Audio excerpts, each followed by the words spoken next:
Bacaan dari kitab Yesaya. Beginilah firman Tuhan Allah. Serukanlah kuat-kuat, janganlah tahan-tahan. Nyaringkanlah suaramu bagaikan sangkakala. Beritahukanlah kepada umatku pelanggaran mereka, dan kepada kaum keturunan Yakub dosa mereka. Memang setiap hari mereka mencari aku dan suka untuk mengenal segala jalanku. Seperti bangsa yang berlaku yang benar dan tidak meninggalkan hukum Allahnya, mereka menanyai aku tentang hukum-hukum yang benar.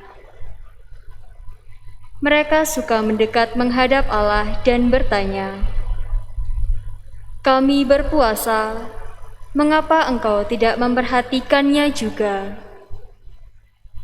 Kami merendahkan diri, mengapa engkau tidak mengindahkan juga?"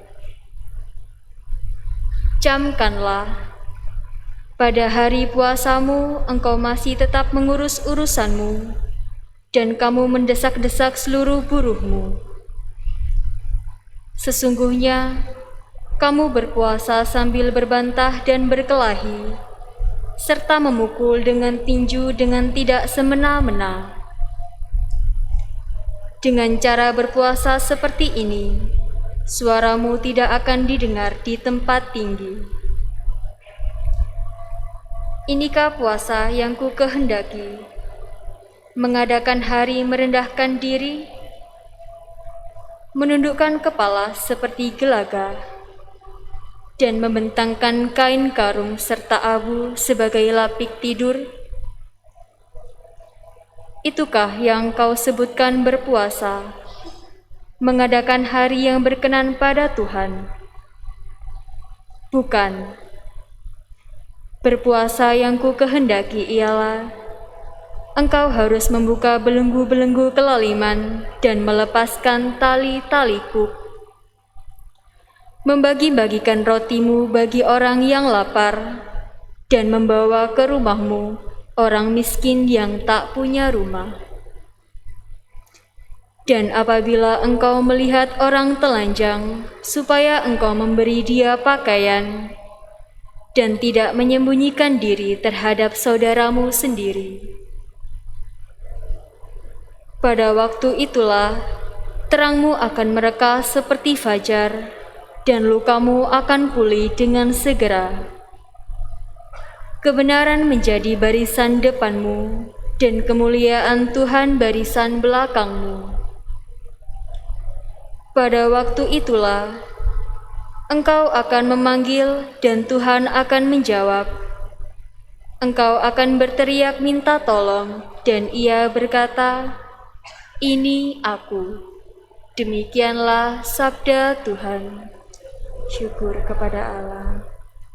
Mazmur tanggapan dengan referen, "Hati yang remuk redam tidak akan kau pandang hina ya Allah. Hati yang remuk redam tidak akan kau pandang hina ya Allah. Kasihanilah aku ya Allah menurut kasih setiamu. Menurut besarnya rahmatmu, hapuskanlah pelanggaranku. Bersihkanlah aku seluruhnya dari kesalahanku, dan tahirkanlah aku dari dosaku. Referen, hati yang remuk keredam tidak akan kau pandang hina ya Allah. Sebab aku sadar akan pelanggaranku, dosaku selalu terbayang di hadapanku. Terhadap engkau sendirilah aku berdosa, yang jahat dalam pandanganmu kulakukan. Referen, hati yang remuk keredam tidak akan kau pandang hina ya Allah.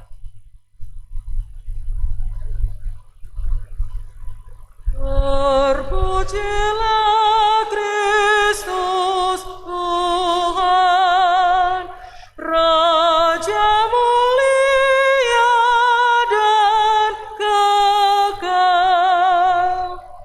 Terpujilah Kristus Tuhan, Raja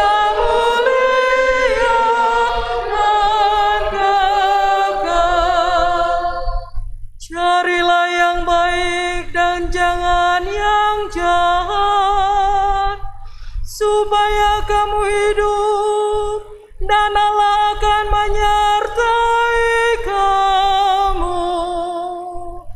Terpujilah Kristus Tuhan, Raja mulia dan Tuhan bersamamu. dan bersama rohmu. Inilah Injil suci menurut Matius. Dimuliakanlah Tuhan.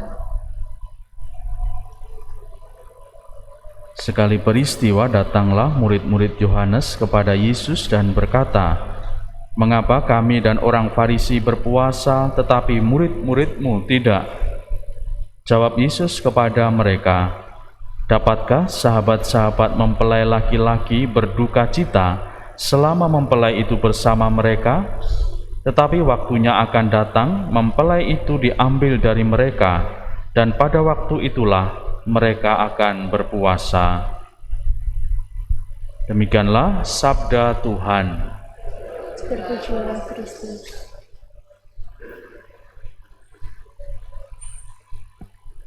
Saudara-saudariku yang terkasih, dalam seluruh atau banyak ajaran agama itu selalu memuat tentang mati raga, dan dalam ajaran iman kita, masa Prapaskah memang didekatkan dengan olah tobat dengan mati raga, dan memang yang dianjurkan adalah puasa dan pantang. Tetapi bagaimana puasa dan pantang itu dijalankan, atau apa maknanya bagi kita, tidak lain adalah dengan berpantang, dengan berpuasa, dengan bermati raga, kiranya kita semakin membuka hati, mendekatkan diri kepada Allah, dan semakin suara Allah, kehendaknya lah yang hadir dan terdengar di dalam diri kita. Itulah tentu makna yang kita selami selama masa Prapaskah ini. Maka semoga dengan olah tobat itulah, saudari-saudaraku yang terkasih, kita semakin dekat dengan Yesus, kita semakin dekat dengan kehendaknya, kita semakin dekat dengan firman-firman-Nya, sehingga memampukan kita selalu terus bertumbuh dalam kebaikan-kebaikan Tuhan. Maka memang apa yang menjadi dasar atau bahkan mungkin inti dari mati raga kita tidak lain adalah pengendalian diri yang memampukan kita untuk melihat lebih dalam siapakah kita dan bagaimana kebaikan-kebaikan Tuhan nyata dalam hidup kita. Semoga berkat Allah menyertai kita sekalian.